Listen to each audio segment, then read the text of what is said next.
the FDA regulation features a ban nationwide on sales to minors for e-cigarettes and related products, which is very important because before the FDA announced this regulation today, kids in about 10 states and the District of Columbia could buy e-cigarettes and the related products.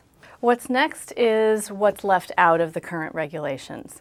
So flavoring, for example. Flavoring in e-cigs and related products is very controversial. There are flavors such as cotton candy, popcorn, cherry Coke, and these flavors are clearly put there to entice children.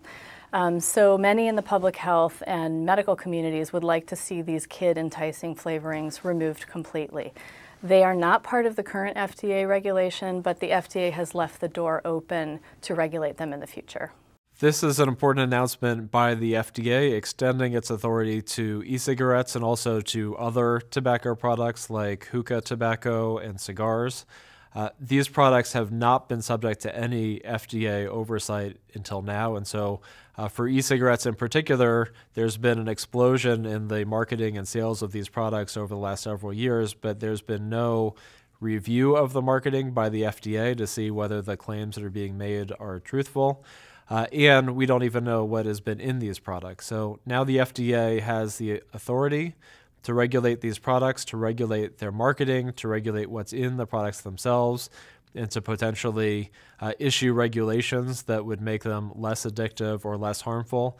The other thing that's important to remember is that there are still potential roadblocks. There still could be lawsuits, there still could be congressional action that would delay this FDA rule or keep it from going into effect. So it'll be important to watch that and see how that plays out over the coming months. It's a good thing, but it's been a while in coming. It's been several years that lots of groups, the Lung Association, the Thoracic Society, the Cancer Association have been lobbying for some such regulation, and I'm glad to see it's finally coming to fruition. There's a 2-year roll-in, as I understand it, and that gives the tobacco industry at least another 2 years to sort of plot their activities. As a lung cancer oncologist, I'm so incredibly supportive of the FDA's regulation of e-cigarettes and other tobacco products.